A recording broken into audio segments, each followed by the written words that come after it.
നമുക്ക് AK സ്റ്റെഫിനിലേക്ക് കൂടി പോകാം. സ്റ്റെഫിൻ, പല പേരുകൾ ഇങ്ങനെ മാറി മാറി കേൾക്കുന്നുണ്ട്. ഇതിലിപ്പോൾ ഒറ്റ MLA-മാരുള്ള പാർട്ടികളുണ്ട്. മാണി സി കാപ്പൻ, CP ജോൺ, അനൂപ് ജേക്കബ്. ഇവരുമായി ബന്ധപ്പെട്ട് ഇപ്പോൾ ടേം വ്യവസ്ഥ, CP ജോണിന് 5 വർഷവും ബാക്കി രണ്ടുപേരും ഒരു ടേം വ്യവസ്ഥ പറയുന്നുണ്ട്. അതുപോലെ തന്നെ RSP മന്ത്രിസ്ഥാനം ഉറപ്പിച്ചിട്ടുണ്ട് ഷിബു ബേബി ജോൺ. പക്ഷേ വകുപ്പുമായി ബന്ധപ്പെട്ട അതൃപ്തിയുണ്ട്. അപ്പോൾ ഘടകകക്ഷികളുടെ അതൃപ്തിയൊക്കെ ഏത് രീതിയിലാണ്, അതിനെങ്ങനെയാണ് പരിഹാരം ആലോചിക്കുന്നത്? എന്തായാലും ഘടകകക്ഷികളുമായി ഇന്നും കൂടിയാലോചനകൾ ഉണ്ട് എന്നുള്ളതാണ് നമുക്ക് മനസ്സിലാക്കാൻ കഴിയുന്നത്. പ്രത്യേകിച്ചും മുസ്ലിം ലീഗും അതോടൊപ്പം തന്നെ കേരള കോൺഗ്രസും എല്ലാം വലിയ അതൃപ്തിയിൽ തന്നെയാണ് ഉള്ളത്. ഇന്നലെ ഇന്ദിരാഭവനിൽ രാത്രിയിൽ നടന്ന മാരത്തൺ ചർച്ചകൾക്കും ആ പരിഹാരത്തിലേക്ക് എത്തുന്നതിന് വേണ്ടി കഴിഞ്ഞിട്ടില്ല. കാരണം ഓരോരുത്തരും മന്ത്രിസ്ഥാനം കൂടുതൽ ചോദിക്കുന്നുണ്ട്, വകുപ്പുകൾ സംബന്ധിച്ചുള്ള ധാരണകളായിട്ടില്ല. അതെല്ലാമാണ് ഇപ്പോഴും ആശയക്കുഴപ്പമായി നിൽക്കുന്നത്. ഇന്നും ഏതായാലും കേരള കോൺഗ്രസും അതോടൊപ്പം തന്നെ മുസ്ലിം ലീഗുമായിട്ടുള്ള ചർച്ചകൾ തുടരും എന്നുള്ളതാണ്. ഞാനിപ്പോൾ നിൽക്കുന്നത് സെൻട്രൽ സ്റ്റേഡിയത്തിൽ. നാളെ ഏതായാലും ഇവിടെയാണ് കേരളം ഒന്നാകെ എത്താൻ പോകുന്നത് എന്നുള്ളതാണ് ഏറ്റവും പ്രധാനപ്പെട്ട കാര്യം. ഈ സെൻട്രൽ സ്റ്റേഡിയത്തിൽ അത് സത്യപ്രതിജ്ഞയ്ക്ക് വേണ്ടിയുള്ള ഒരുക്കങ്ങളെല്ലാം തന്നെ പുരോഗമിച്ചുകൊണ്ടേയിരിക്കുകയാണ്, ദ്രുതഗതിയിൽ പുരോഗമിച്ചുകൊണ്ടിരിക്കുകയാണ്. ഈ കാണുന്ന അതാണ് പന്തൽ. ആദ്യഘട്ടത്തിൽ ഇവിടെ 12,000 പേർക്കാണ് ഇവിടെ പ്രവേശനം അനുവദിച്ചിരിക്കുന്നത്. പിന്നീട് ഒരു ആളുകൾ കൂടാനുള്ള സാധ്യത കണക്കിലെടുത്തുകൊണ്ട് ഏതാണ്ട് 1,00,000 പേരോളം വരും എന്നുള്ളതാണ് കണക്കൂട്ടൽ. അതുകൊണ്ട് വലിയ പന്തലാണ് കിട്ടിയിരിക്കുന്നത്. സാധാരണ ഇതിന്റെ പകുതി മാത്രമേ ഉണ്ടായിരുന്നുള്ളൂ. വാഹനമൊക്കെ ഇടുന്നതിന് വേണ്ടിയുള്ള ക്രമീകരണമായിരുന്നു മറ്റ് ഭാഗത്ത് ഉണ്ടായിരുന്നത്. പക്ഷേ പന്തലിന്റെ ഒരു നീളം കൂട്ടിയിട്ടുണ്ട്. ഒപ്പം തന്നെ നമുക്ക് കാണാം സെൻട്രൽ സ്റ്റേഡിയത്തിന്റെ വശങ്ങളിൽ പ്രത്യേകമായിട്ടുള്ള പന്തൽ കെട്ടിയിട്ടുണ്ട്. ആ ഇരിപ്പിടങ്ങളിൽ, ആ സ്റ്റേഡിയത്തിന്റെ ഇരിപ്പിടങ്ങളിലെല്ലാം തന്നെ പന്തൽ കെട്ടിയിട്ടുണ്ട്. അവിടെയെല്ലാം ആളുകൾക്ക് നിന്ന് കാണാനുള്ള സംവിധാനമാണ് ഒരുക്കിയിരിക്കുന്നത്. ആ നിർമ്മാണം ഇങ്ങനെ പുരോഗമിച്ചുകൊണ്ടേ ഇരിക്കുകയാണ്. ഒപ്പം തന്നെ ഇവിടെ വലിയ LCD സ്ക്രീനുകളും മറ്റുമൊക്കെ ഉണ്ടാകും കാണുന്നതിന് വേണ്ടി. സ്റ്റേജിന്റെ പണി ഇപ്പോൾ ഏതായാലും അവിടെ അങ്ങനെ പുരോഗമിച്ചുകൊണ്ടേ ഇരിക്കുന്നു. ഈ കാണുന്ന ഭാഗത്തായിരിക്കും മന്ത്രിമാരും. തമിഴ്നാട് മുഖ്യമന്ത്രി ജോസഫ് വിജയെ പ്രതീക്ഷിക്കുന്നുണ്ട്, അതല്ലാതെ സിനിമാ താരങ്ങളെയൊക്കെ പ്രതീക്ഷിക്കുന്നുണ്ട്. അപ്പോൾ വലിയൊരു ഈവന്റായി നടത്താൻ, ഈ സത്യപ്രതിജ്ഞ ഒരു വലിയ ഈവന്റായി നടത്താൻ തന്നെയാണോ UDF ആലോചിക്കുന്നത്?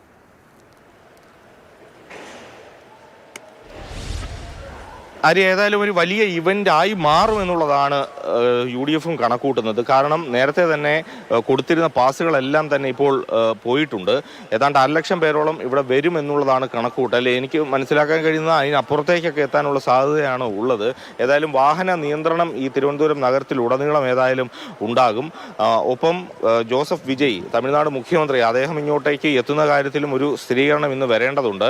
ഇന്നലെ ഏതായാലും തമിഴ്നാട് ചീഫ് സെക്രട്ടറി ഈ തമിഴ്നാട് മുഖ്യമന്ത്രിയുടെ വരവുമായി ബന്ധപ്പെട്ട് കാര്യങ്ങൾ തിരക്കിയിട്ടുണ്ട്. ഇനി അദ്ദേഹം വരുമോ എന്നുള്ള കാര്യത്തിലൊക്കെ ഇന്ന് അനിശ്ചിതത്വം തുടരുകയാണ്. ഇന്ന് ഏതായാലും അതുമായി ബന്ധപ്പെട്ടുള്ള തീരുമാനങ്ങളൊക്കെ അറിയാം. പക്ഷേ ഏതായാലും മടങ്ങി വരാം. നമുക്കൊന്നും കൂടി അനന്തകൃഷ്ണനിലേക്ക് പോകാം. അനന്തൻ, ഇപ്പൊ നമ്മള് കോൺഗ്രസിന്റെ മന്ത്രിമാരെ കുറിച്ച് സംസാരിച്ചു. മുസ്ലിം ലീഗ് 5 മന്ത്രിസ്ഥാനം ഏകദേശം ഉറപ്പിച്ചിട്ടുണ്ട്. പക്ഷേ അവർക്ക് വകുപ്പുകളുമായി ബന്ധപ്പെട്ട് തർക്കം, അതോടൊപ്പം തന്നെ 5ാം മന്ത്രി ആരെയാണെന്നുള്ള ആഭ്യന്തര ആശയക്കുഴപ്പമുണ്ടെന്ന് തോന്നുന്നു. അതല്ലാതെ കേരള കോൺഗ്രസ് ജോസഫ് വിഭാഗം ഇന്നലെ രാവിലെ ഇതേ സമയത്താണ് അപ്പു ജോൺ ജോസഫ് നമ്മളോട് സംസാരിച്ചത്. അവർ 2 മന്ത്രിസ്ഥാനത്തിൽ ഉറച്ചു നിൽക്കുകയാണെങ്കിൽ, അങ്ങനെയാണെങ്കിൽ എന്താണ് അതിനൊരു പരിഹാര ഫോർമുല മനസ്സിലുള്ളത്? ഈ ഒരു മന്ത്രിസ്ഥാനം പ്ലസ് ചീഫ് വിപ്പ് അതിനെ അംഗീകരിക്കുന്നില്ലെങ്കിൽ അടുത്ത ഫോർമുല എന്താണ് അനന്തൻ?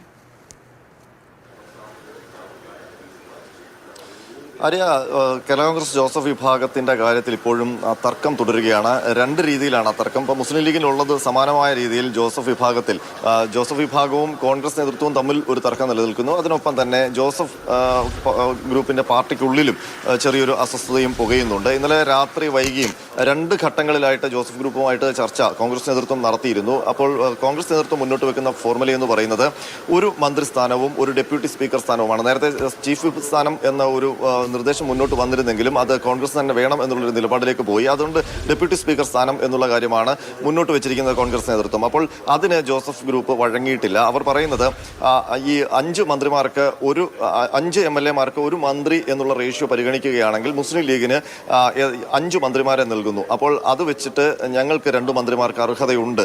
ഇപ്പോൾ 5 MLA-മാർക്ക് ഒരു മന്ത്രി എന്ന കണക്കാണെങ്കിൽ ജോസഫ് വിഭാഗത്തിന് ഒരു മന്ത്രിയെ നൽകിയാൽ മതി. പക്ഷേ അവിടെ റേഷ്യോ തെറ്റുന്നത് പറയുന്നത് മുസ്ലിം ലീഗിന്റെ കാര്യത്തിലാണ്. അവിടെ ഒരു എക്സ്ട്രാ മന്ത്രി കൂടി വരുമ്പോൾ അതിന്റെ ഒരു അതേ പരിഗണന ഞങ്ങൾക്കും വേണം എന്നുള്ളതാണ് അവരുടെ ആവശ്യം. അപ്പോൾ 2 മന്ത്രിസ്ഥാനവും ആണ് ജോസഫ് ഗ്രൂപ്പ് ആവശ്യപ്പെടുന്നത്. പക്ഷേ അത് നൽകാനുള്ള സാധ്യതയില്ല. കോൺഗ്രസ് നേതൃത്വം മുന്നോട്ട് വെച്ചത് ഒരു മന്ത്രിസ്ഥാനവും ഒരു ഡെപ്യൂട്ടി സ്പീക്കർ സ്ഥാനവും എന്നാണ്. ഒരു പക്ഷേ അത് പിന്നീട് ചീഫ് വിപ്പ് സ്ഥാനത്തേക്ക് മാറി പ്രശ്നം പരിഹരിക്കാനുള്ള സാധ്യതയുമുണ്ട്. പക്ഷേ വകുപ്പ് സംബന്ധിച്ചും ഒരു തർക്കം ഈ കക്ഷിയുമായിട്ട് നിലനിൽക്കുന്നുണ്ട്, ജോസഫ് ഗ്രൂപ്പുമായിട്ട് നിലനിൽക്കുന്നുണ്ട്. ജോസഫ് ഗ്രൂപ്പിനോട് മുന്നോട്ട് വെച്ചത് കൃഷി വകുപ്പ് ഏറ്റെടുക്കണം എന്നുള്ളൊരു ആവശ്യമാണ്. പക്ഷേ അവർക്കത് താല്പര്യമല്ല. അവർ ആവശ്യപ്പെടുന്നത് റവന്യൂ വകുപ്പാണ്. റവന്യൂ വകുപ്പ് നൽകാൻ കോൺഗ്രസിന് താല്പര്യമില്ല. കാരണം അത് സണ്ണി ജോസഫിന് നൽകാനാണ് കോൺഗ്രസ് നേതൃത്വം താല്പര്യപ്പെടുന്നത്. അപ്പോൾ ഈ വകുപ്പിന്റെ കാര്യത്തിൽ ജോസഫ് ഗ്രൂപ്പും അതുപോലെ തന്നെ കോൺഗ്രസ് നേതൃത്വം ഇടഞ്ഞു നിൽക്കുകയാണ്. അതുകൊണ്ടാണ് ഇന്നലെ രാത്രിയിലും ആ ചർച്ച വഴിമുട്ടിപ്പോയത്. ഇന്ന് രാവിലെ ചർച്ച പുനരാരംഭിക്കും. അതിനൊപ്പം തന്നെ